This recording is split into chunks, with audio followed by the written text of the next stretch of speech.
The auctioneer's hammer came down so hard on the assay office counter that the crowd went quiet before the echo even finished, and Winifred Sharp stood at the back of her own building and watched a stranger walk out with the scale her father had left her. The one instrument in that whole desert town precise enough to weigh the difference between a fortune and a worthless rock. She was 44 years old that afternoon, and by the time the crowd thinned out, she owned a burro, a leather roll of her father's fire assay tools, and $7 knotted into a handkerchief, and not one single claim, building, or ounce of silver in Cerro Alto, Arizona territory in the spring of 1888. Rutherford Gale, who owned the bank, the mill, and by then nearly every claim worth owning on that mountain, had come himself to watch it happen, standing near the door with his hat tipped back, because a man like Gale liked to see his own patients pay out in full view of the whole camp. With her $7, Winifred did not rent a room at the boarding house or buy a stage ticket out of the territory. She walked straight up Widow's Slope to the burned-out ruin of the old cooperative smelter, a blackened shell of stone and iron that every miner in that camp swore was haunted by the 6 men who had died there in an explosion 9 years before, a place so feared that prospectors would circle wide around its shadow, even at noon. She paid the whole of her $7, every last cent, to a county recorder, who laughed so hard he had to set down his pen twice before he could finish the deed. What none of them knew, what not one living soul on that mountain had known for 9 long years, was that something had been sealed inside that smelter's stone furnace room on the very night it burned, something a dying man had guarded with his last breath rather than let it be lost. And it was about to give Winifred Sharp back everything Rutherford Gale believed he had just taken from her and hand the whole camp back.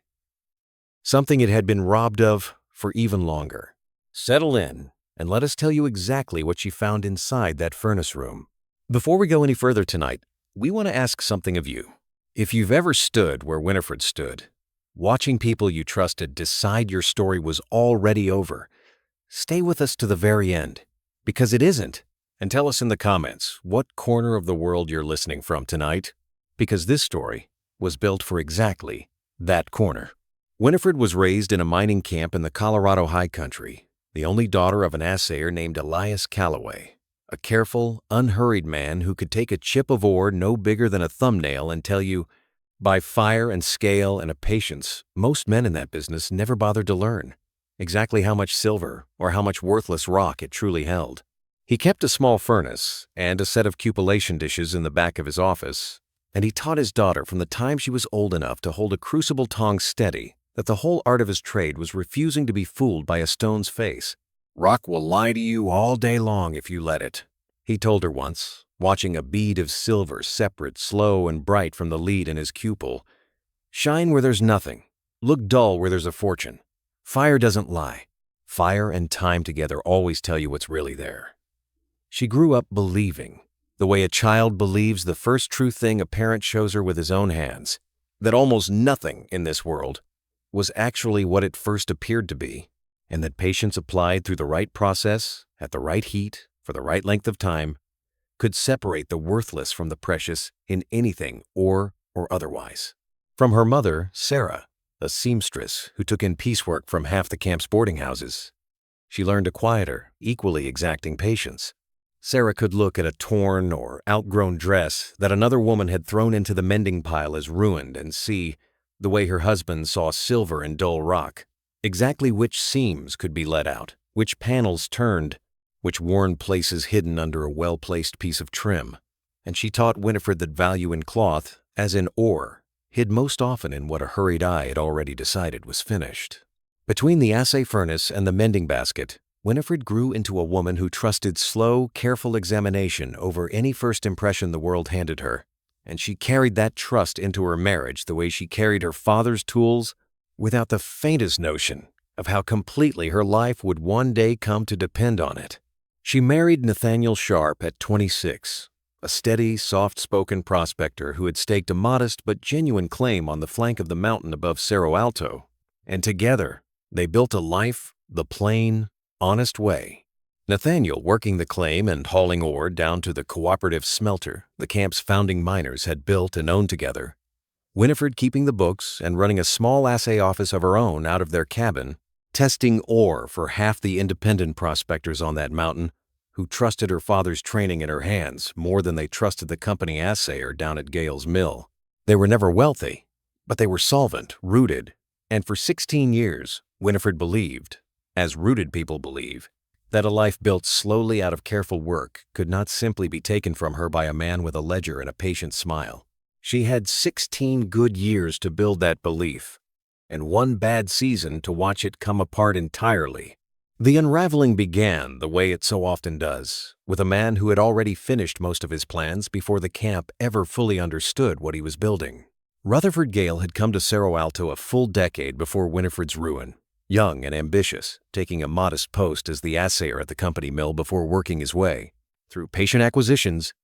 and a soft, generous manner that only revealed its true cost a season or two later, into ownership of the bank, the mill, and eventually a controlling interest in half the independent claims on the mountain. He had a particular gift for arriving at a prospector's door in the exact week his luck had turned,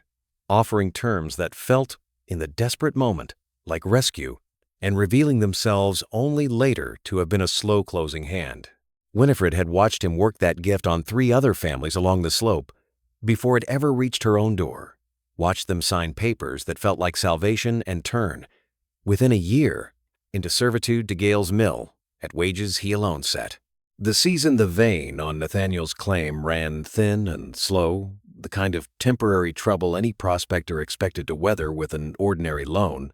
Nathaniel went to Gale's bank for the sort of small extension the cooperative's own founding charter was meant to guarantee its member claims, and came home with his face gray in a way Winifred had never seen, because Gale had told him gently that the bank could no longer extend such easy terms to claims whose standing in the cooperative was, as it happened, a matter of some uncertainty, given that the cooperative's original charter, granting every founding claim equal shares in the camp's common smelter and its accumulated fund, had never been properly reconfirmed at the territorial recorder's office since the fire. Uncertainty. Winifred would come to hate that particular word the way another woman might hate the smell of smoke after a house fire. Nathaniel took a fever that same hard winter, the kind that started as an ordinary cough over the ore cart and settled, in 11 days, into his chest in a way no doctor's visit could shift. And Winifred nursed him through those 11 days the way her mother had once nursed half the camp through a bad influenza,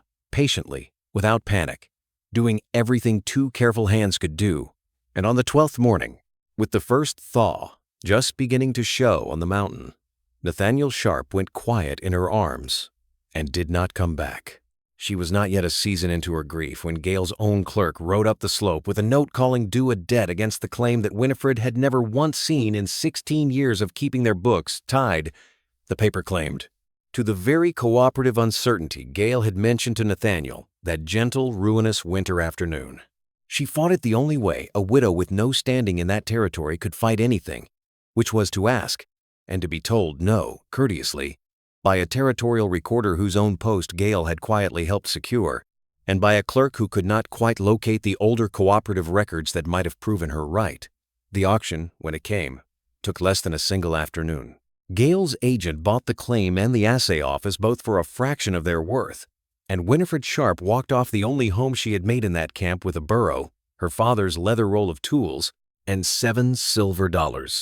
Nathaniel had once hidden in a boot heel against exactly this kind of ruin, because a prospector, he always said, ought never trust the whole of anything to a bank that also owned the mill. She spent her first night on a cot in the back room of the camp's one church, on the quiet charity of a minister's wife named Dorcas Ames, who asked no questions and set out an extra blanket as though it cost her nothing, though Winifred understood well enough what a small camp church could and could not spare. She lay awake that night doing the arithmetic her mother had taught her never to rush. $7, no claim, no assay office, no name any bank on that mountain would honor, and a whole camp of neighbors who had watched Gale do this same soft, patient thing to 3 other families, and had learned, the way frightened people learn, to look away quickly when it happened to somebody else. By dawn, she had decided nothing except that she would not leave Cerro Alto a beggar, though she had no earthly notion yet how a widow with $7 managed such a thing. Her father's voice was steady in her, patient as a hand watching a bead of silver slowly separate from the lead.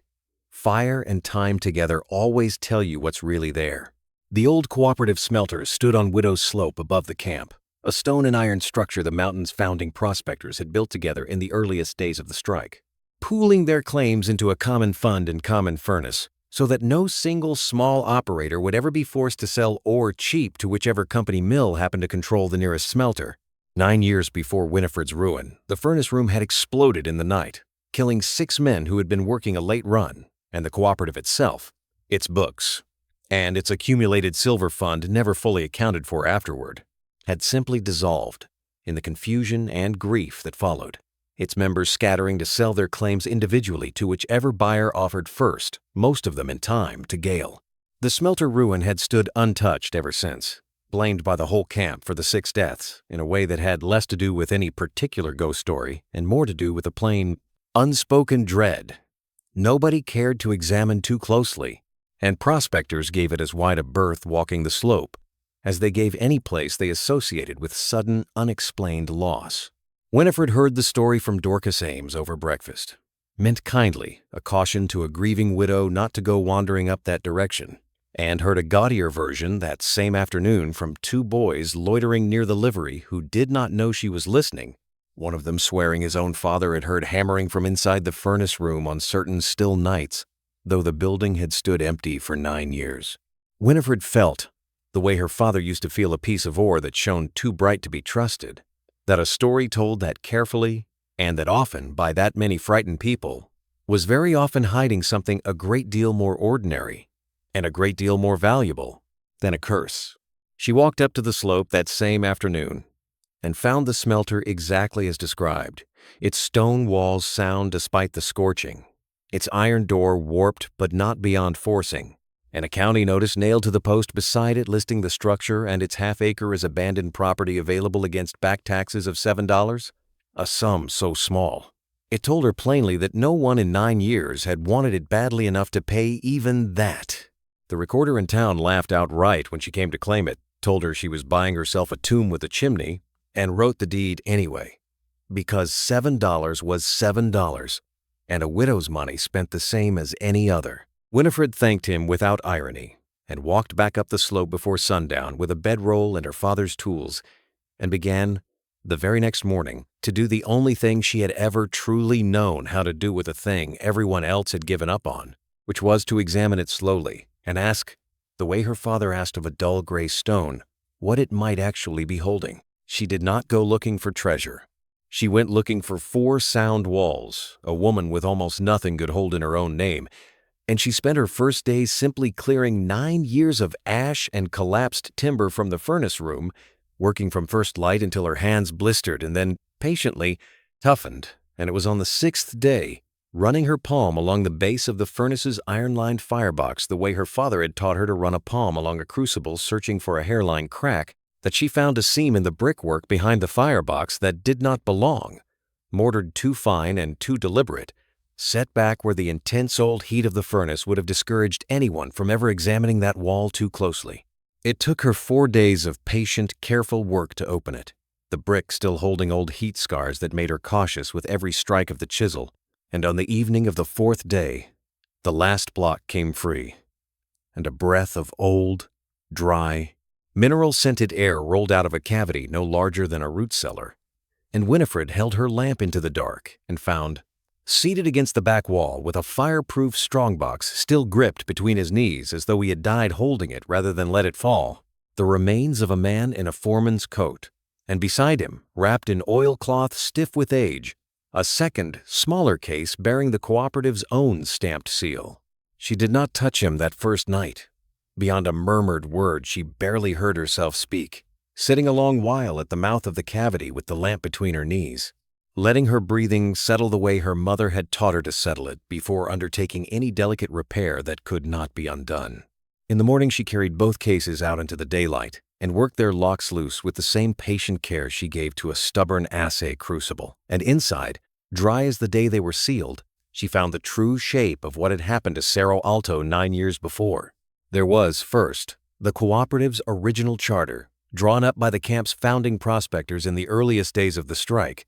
establishing beyond any lawyer's argument that the common smelter and its accumulated silver fund belonged, in equal shares, to every founding claim on that mountain, exactly the arrangement Gale had spent 9 patient years telling the territory had dissolved into uncertainty after the fire. Beneath the charter lay a foreman's ledger, and its final pages, in a hand growing rougher and more urgent by the entry, told her who the dead man was and why he had died in that furnace room rather than tending it. His name had been Caleb Reyes, foreman of the cooperative smelter, and he had discovered in the weeks before the explosion that the mill's assayer, a young and ambitious Rutherford Gale, had been quietly underreporting the silver content of ore. The independent claims brought in for smelting, skimming the difference into a private account and slowly starving the cooperative's own common fund so that its member claims, believing themselves poorer than they truly were, could be pressured to sell out cheap to a buyer, Gale himself, waiting patiently in the wings. Reyes had confronted Gale directly, had threatened to carry proof of the false assays to the Territorial Mining Board, and, in his last entries, written by a failing lamp on the night of the fire, he described a fight at the furnace, a fire that started too fast and too strange to be simple accident, and a choice he made in his final minutes with the flames already climbing the timber above him.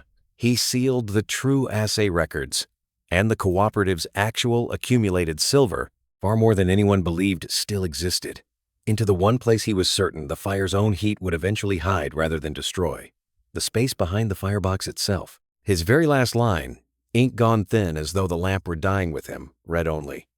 "Whoever finds this, it belongs to every claim that ever fed this furnace honestly, not to the man who lit the match." He had not lived to see whether anyone ever would. Winifred Sharp sat on the cold floor of a smelter the whole camp called cursed, and understood that she was holding in her 2 hands proof that the very cooperative fund Rutherford Gale had spent 9 years telling the camp was lost had never been lost at all, only hidden by a dying man's last act of defiance, and that 6 deaths blamed for 9 years on bad luck and haunting had in fact been the cost of one man's patient, decade-long theft. She told no one for 6 days, because she understood, the way her mother understood the danger of rushing a delicate repair, that a widow with no standing waving a dead foreman's ledger at the richest man on that mountain would be dismissed before the words left her mouth. She read the charter until she could recite it whole. She read the ledger until she understood exactly which claims Gale had bought cheap on the strength of a cooperative fund he had quietly starved himself. She thought, in her most honest hours, of taking the silver and the charter straight to Gale himself, trading his fear of exposure for the quiet return of Nathaniel's claim alone, and letting the rest of the camp go on. Believing the cooperative had simply burned away with its 6 dead men, she sat with that thought the way her father sat with a piece of ore before committing it to the fire, testing it from every side, and found, in the end, that it would not hold because a fund built to belong to every founding claim in common could not honestly be spent buying back one widow's piece while every other family who had sold out cheap to Gale stayed cheated. She thought of the 3 other households she had watched him ruin the same soft way. Caleb Reyes had died rather than let one man own what belonged to the whole camp. She would not make a liar of a dead man's patience. Gale came up the slope himself on the 7th day, having heard, as such men always hear, that the widow Sharp had been seen clearing the old smelter and burning a lamp there past dark, and he rode up with 2 men behind him and the easy, unhurried manner of someone who had never once in his life been made to wait for anything he wanted. He stood at the furnace door and remarked, with pleasant concern, that he'd heard she'd taken quite the notion, moving into a place with such an unlucky history, and offered her, with great warmth, $80 for the smelter ruin, and whatever she'd found poking about in it, sight unseen, a staggering sum to a woman who had owned $7 a week before. He watched her face for the offer to land the way it always landed, and when it did not, when she only studied him with her father's slow reading patience and told him she'd think on it, his smile thinned, and he raised the offer twice more before the courtesy finally slipped, and he remarked that a woman alone had no real use for a haunted ruin that had already killed 6 men, and that he was, in truth, doing her a kindness, taking the headache off her hands before it claimed a 7th. Winifred thanked him for his generosity and told him she would send word, and she watched him ride back down the slope already. She was certain, arranging whatever soft machinery he meant to use to take this from her the way he had taken everything else. She did not wait for it to arrive. 2 mornings later, she walked into camp and asked the minister for the use of the church. And she sent word by every child and neighbor and kindly soul who would carry it that the widow Sharp had something to say about the old cooperative, and that any family who had ever sold out cheap to Gale, or feared they might have to, ought to come hear it Sunday evening. They came, filling the small church the way frightened, weary people fill a room when they sense, without quite knowing why,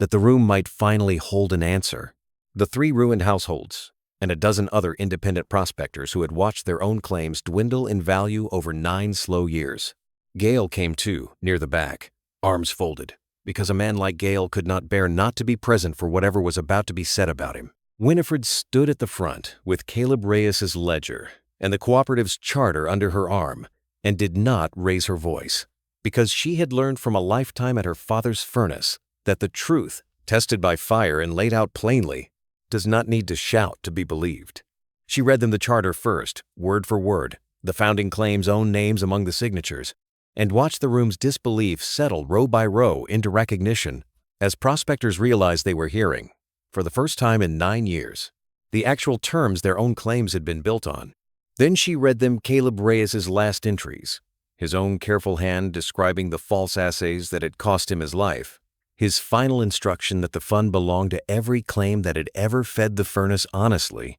and, she told them plainly, whose decade of quiet, under-reporting had caused the explosion that killed 6 men and dissolved their cooperative, and that he was standing at the back of their own church. She set the recovered silver, more than anyone in that room had believed, still existed, on the table before them as she spoke, and let its weight finish the argument her words had started. The room did the same slow, terrible arithmetic a camp does when it is finally handed the shape of a thing it has felt in its bones for years without daring to name it. And it turned, family by family, to look at Rutherford Gale, and what it found in his face was not the outrage of an innocent man, but the stillness of a man watching his fortune come apart in real time. He tried the same soft voice that had worked on so many frightened families before, calling it a grieving widow's confusion, offering his own assayer to test the recovered ledger's figures as a courtesy to the camp. And it was old man Ordway, whose own claim had been the first Gale had ever bought cheap,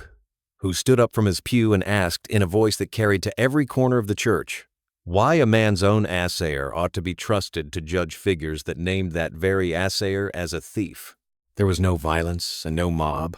only a church full of prospectors who now knew precisely what he was,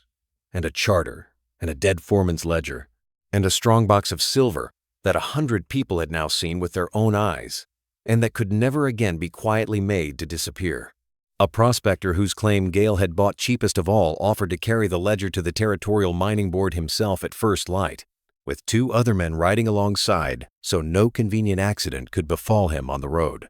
Gale, who understood ruin better than any man in that church because he had built his fortune dispensing it, did the arithmetic of his own position in about the time it takes a room to finish turning,